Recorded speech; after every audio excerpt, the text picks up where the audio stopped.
Hello बच्चों, चलिए प्रश्न को देखते हैं। प्रश्न है हमारे पास, यदि tan alpha tan beta tan gamma समीकरण x का घन माइनस पी एक्स का वर्ग माइनस आर बराबर शून्य के मूल है, तब हमें 1 प्लस tan वर्ग अल्फा गुणा 1 प्लस tan वर्ग बीटा गुणा 1 प्लस tan वर्ग गामा का हमें मान ज्ञात करना है। प्रश्न के हमारे पास चार विकल्प दे रखे हैं ए बी सी डी, जिनमें से हमें एक सही विकल्प का चयन करना है। चलिए सर्वप्रथम हम प्रश्न के लिए मुख्य अवधारणा लिखते हैं।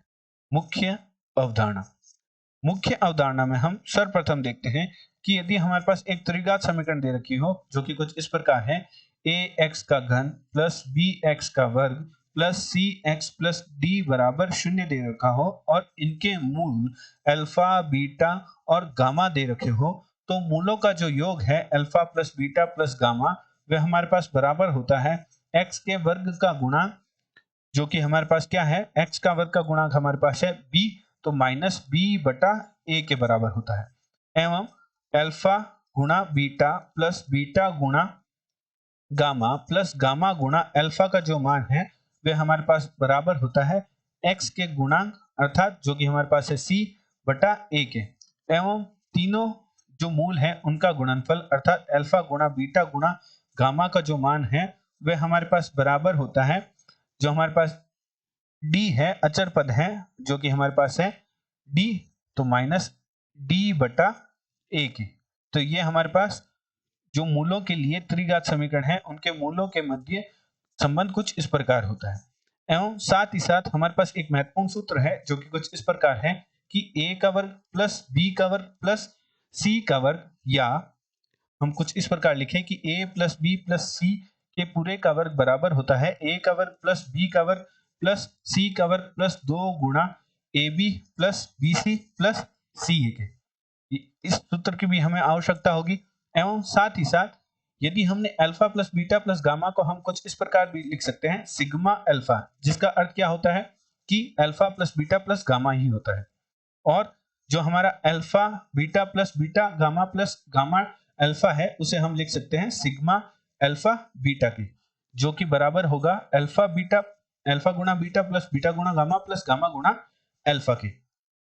अतः प्रश्नानुसार प्रश्न में हमारे पास समीकरण दे रखी है जो कि हमें कुछ इस प्रकार दे रखी है कि x का घन माइनस पी एक्स का वर्ग माइनस आर बराबर शून्य के जो मूल है वह tan alpha tan beta tan gamma दे रखे हैं। तो सर्वप्रथम हम मूलों का योग लिखते हैं। तो मूलों के योग को हम अर्थात tan alpha plus tan beta plus tan gamma को हम सिग्मा tan अल्फा द्वारा प्रदर्शित करते हैं, जो कि मूलों के योग को ही निरूपित करता है। बराबर हमारे पास होगा जो कि हमारे पास होगा x के वर्ग का गुणांक जो कि है माइनस का p, तो हमारे पास होता है माइनस b बटा a। x के घन का गुणांक 1 है तो माइनस माइनस प्लस हो जाएगा, तो हमारे पास मूलों का योग प्राप्त होगा p। इसी प्रकार हम tan अल्फा गुणा tan beta plus tan beta गुणा tan gamma plus tan gamma गुणा tan अल्फा, जिसे हम प्रदर्शित करते हैं, निरूपित करते हैं tan अल्फा गुणा tan बीटा के। इसका मान हमारे पास होगा x का गुणांक शून्य है, x का पद ही नहीं है अर्थात शून्य हो जाएगा। तो हमारे पास इन मूलों के गुणनफलों का योग हमारे पास निम्न प्राप्त होगा। एवं मूलों का गुणनफल tan अल्फा गुणा tan बीटा गुणा tan गामा का मान हमारे पास प्राप्त होगा, जो कि हमारे पास प्राप्त होगा। हमारे पास जो अचर पद है वह हमारे पास है माइनस का r, तो माइनस माइनस प्लस हो जाएगा, तो हमारे पास प्राप्त होगा r। तो ये हमारे पास तीन मान प्राप्त हुए, इन्हें तीन समीकरण नाम दे देते हैं। और प्रश्न में हमें समीकरण दे रखी है जिसका हमें मान ज्ञात करना है, जो कि हमारे पास है 1 प्लस tan वर्ग अल्फा गुणा 1 प्लस tan वर्ग बीटा गुणा 1 प्लस tan वर्ग गामा। तो हम गुणा करते हैं, तो गुणा करेंगे तो हमारे पास गुणा करने पर जो मान है वह कुछ इस प्रकार प्राप्त होगा कि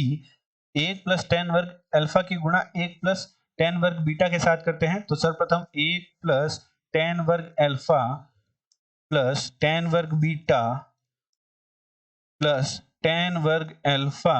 गुणा tan वर्ग बीटा, और गुणा में हमारे पास है 1 प्लस tan वर्ग गामा। अब हम पूरे की गुणा करते हैं, तो हम गुणा करेंगे तो हमारे पास प्राप्त होगा 1 प्लस tan वर्ग अल्फा प्लस tan वर्ग बीटा प्लस टेन वर्ग अल्फा गुणा टेन वर्ग बीटा प्लस टेन वर्ग गामा प्लस टेन वर्ग अल्फा गुणा टेन वर्ग गामा प्लस टेन वर्ग बीटा गुणा टेन वर्ग गामा प्लस टेन वर्ग अल्फा गुणा टेन वर्ग बीटा गुणा टेन वर्ग गामा। तो अब हमारे पास टेन वर्ग अल्फा प्लस टेन वर्ग बीटा प्लस टेन वर्ग गामा है, जिसे हम a का वर्ग प्लस b का वर्ग प्लस c के वर्ग के सूत्र से लिख सकते हैं a plus b plus c के वर्ग माइनस 2 गुणा ab plus bc plus ca। तो हम जब मान रखेंगे तो हमारे पास, हम मान रख देते हैं तो हमारे पास क्या प्राप्त होगा, माइनस का 2 ab जो हम लिखेंगे तो हमारे पास कुछ मान इस प्रकार प्राप्त हो जाएगा। हम टेन वर्ग अल्फा प्लस टेन वर्ग बीटा प्लस टेन वर्ग गामा, जिसे a का वर्ग प्लस b का वर्ग प्लस c के वर्ग के सूत्र से लिखना चाहें तो हम लिख सकते हैं a plus b plus c के पूरे का वर्ग माइनस 2 गुणा टेन ab टेन अल्फा गुणा tan beta plus tan beta गुणा tan gamma plus tan gamma गुणा टेन अल्फा के, जिसे हम क्या लिख सकते हैं, टेन अल्फा गुणा tan beta plus tan beta गुणा tan gamma plus tan gamma गुणा टेन अल्फा को हम लिख सकते हैं सिग्मा टेन अल्फा गुणा टेन बीटा, और tan alpha plus tan beta plus tan gamma, अर्थात यहाँ हमारे पास a plus b plus c प्राप्त होगा, उसे हम लिख सकते हैं सिग्मा टेन अल्फा। तो हम संक्षिप्त में लिखने के लिए जो हमारी पहली दूसरी तीसरी समीकरण है उनकी सहायता लेते हैं। चलिए एक बार लिख लेते हैं पुनः। जब हमने a का वर्ग प्लस b का वर्ग प्लस c के वर्ग की जगह हमने क्या सूत्र की सहायता ली, a plus b plus c के वर्ग माइनस 2 गुणा ab plus bc plus ca। तो निम्न सूत्र की सहायता से हम टेन वर्ग अल्फा प्लस टेन वर्ग बीटा प्लस टेन वर्ग गामा की जगह लिखते हैं एक plus tan alpha plus tan alpha plus tan beta plus tan gamma के पूरे का वर्ग माइनस 2 गुणा में हमारे पास आ जाएगा टेन अल्फा गुणा tan beta plus tan beta गुणा टेन गामा प्लस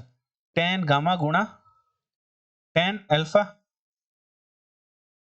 और हमारे पास जो बाकी के पद बचे वह हमारे पास क्या है, टेन वर्ग अल्फा गुणा टेन वर्ग बीटा प्लस गुणा टेन वर्ग गामा को हम लिख देते हैं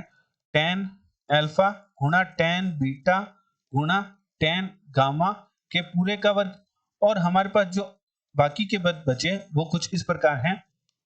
हमारे पास बाकी के पद बचे हैं टेन वर्ग अल्फा गुणा टेन वर्ग बीटा प्लस टेन वर्ग अल्फा गुणा टेन वर्ग गामा प्लस टेन वर्ग बीटा गुणा टेन वर्ग अल्फा, जिसे हम पुनः a का वर्ग प्लस b का वर्ग प्लस c के वर्ग के सूत्र की सहायता से यदि हम लिखना चाहें तो हमारे पास क्या प्राप्त होगा, a plus b plus c, जहां इस स्थिति में हमारा a क्या है, टेन वर्ग अल्फा गुणा टेन वर्ग बीटा है,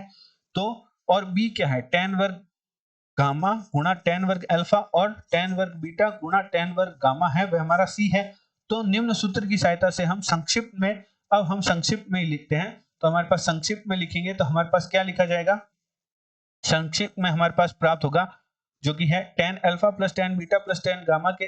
अनुसार ही, अर्थात a plus b plus c की सहायता से यदि हम लिखें तो हमारे पास टेन वर्ग अल्फा गुणा टेन वर्ग बीटा प्लस टेन वर्ग अल्फा गुणा टेन वर्ग गामा प्लस टेन वर्ग बीटा गुणा टेन वर्ग अल्फा। तो इसे हम कुछ इस प्रकार लिखते हैं, जिसे हम कुछ इस प्रकार लिखते हैं कि सिग्मा टेन अल्फा गुणा टेन बीटा के पूरे का वर्ग हम लिख सकते हैं, और माइनस में हमारे पास 2 गुणा ए बी गुणा बी सी गुणा सी ए हमारे पास प्राप्त होगा टेन अल्फा गुणा टेन बीटा गुणा टेन गामा, ये हमारा पद है वह सबकी गुणा में आ जाएगा, किसके गुणा में आएगा, टेन सिग्मा टेन अल्फा के गुणा में, अर्थात हमारे पास जो पद प्राप्त होगा वह प्राप्त होगा एक plus tan alpha plus tan beta plus tan gamma की जगह हम लिख सकते हैं सिग्मा, संक्षिप्त में लिख रहे हैं इसलिए हम कुछ इस प्रकार लिख रहे हैं सिग्मा टेन अल्फा का वर्ग माइनस 2 गुणा सिग्मा टेन अल्फा गुणा टेन बीटा प्लस हमारे पास प्राप्त होगा सिग्मा टेन अल्फा गुणा टेन बीटा का वर्ग माइनस 2 गुणा हमारे पास प्राप्त होगा टेन अल्फा गुणा टेन बीटा गुणा टेन गामा की गुणा में हमारे पास आ जाएगा सिग्मा टेन अल्फा और प्लस हमारे पास आ जाएगा tan alpha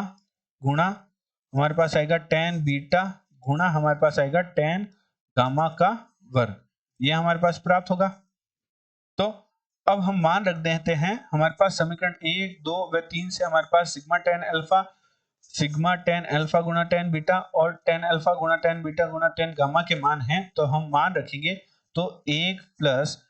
sigma tan alpha का हमारे पास मान है p, तो p का वर्ग हो जाएगा माइनस 2 गुणा सिग्मा टेन अल्फा गुणा टेन बीटा का जो हमारे पास मान है वह 0 के बराबर है, तो यहाँ हमारे पास 0 प्राप्त होगा, प्लस 0 का वर्ग माइनस 2 गुणा टेन अल्फा गुणा टेन बीटा गुणा टेन गामा का हमारे पास जो मान है वह r है, और सिग्मा टेन अल्फा का मान हमारे पास p है प्लस r का वर्ग। तो जब हम हल करेंगे तो हमारे पास जो समीकरण प्राप्त होगी वह हमारे पास प्राप्त हो जाएगी 1 प्लस पी का वर्ग माइनस 2pr प्लस r का वर्ग, जिसे हम व्यवस्थित करके यदि लिखें p का वर्ग हमारे पास समीकरण प्राप्त होगी वह हमारे पास प्राप्त होगी 1 प्लस पी का वर्ग माइनस 2pr प्लस r का वर्ग। तो जो हमारे अंतिम 3 पद है उसे हम कुछ इस प्रकार लिख सकते हैं, 1 प्लस p माइनस r के पूरे का वर्ग, जो कि हमारे पास p का वर्ग माइनस 2pr प्लस r का वर्ग ही प्राप्त होगा। तो प्रश्न में हमें निम्न मान ज्ञात करने को कहा था, जिसका हल हमारे पास प्राप्त हुआ 1 प्लस पी माइनस आर के पूरे का वर्ग।